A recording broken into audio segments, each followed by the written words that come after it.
किसी राज्य में एक राजा रहता था। राजा अक्सर गांव-गांव जाकर प्रजा और लोगों की समस्याओं को सुनता था और उसमें सुधार की पूरी कोशिश करता था। उसकी कर्तव्य निष्ठा के चर्चे दूर देशों तक फैले हुए थे। ऐसे ही एक बार राजा किसी गांव में प्रजा की समस्याओं को जानने के लिए भ्रमण पर निकले हुए थे। उसी दौरान राजा के कुर्ते का एक बटन टूट गया। राजा ने तुरंत मंत्री को बुलाया और आदेश दिया कि जाओ इस गांव में ही किसी अच्छे से दर्जी को बुला लाओ जो मेरे कुर्ते का बटन लगा दे। तुरंत पूरे गांव में अच्छे दर्जी की खोज शुरू हो गई। संयोग से उस गांव में एक ही दर्जी था जिसकी गांव में ही एक छोटी सी दुकान थी। दर्जी को राजा के पास लाया गया। राजा ने कहा, मेरे कुर्ते का बटन सिल सकते हो? दर्जी ने कहा, जी हुजूर, ये कौन सा मुश्किल काम है। दर्जी ने तुरंत अपने थैले से धागा निकाला और राजा के कुर्ते का बटन लगा लिया।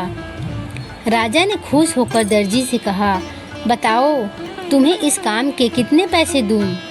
दर्जी ने कहा, महाराज ये तो बहुत ही छोटा सा काम था, इसके मैं आपसे पैसे नहीं ले सकता। राजा ने फिर कहा, नहीं तुम मांगो तो सही, हम तुम्हें इस काम की कीमत जरूर देंगे।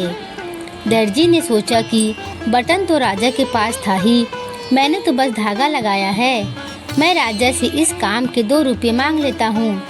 फिर से दर्जी के मन में सोचा कि राजा से अगर 2 रुपये मैं मांगूंगा तो राजा सोचेगा कि इतने से काम के इतने सारे पैसे, कहीं राजा ये ना सोचे कि बटन लगाने के मेरे से 2 रुपये ले रहा है तो गांव वालों से कितना लेता होगा।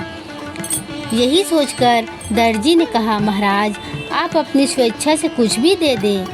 अब राजा को भी अपनी हैसियत के हिसाब से देना था ताकि समाज में उसका रुतबा छोटा ना हो जाए।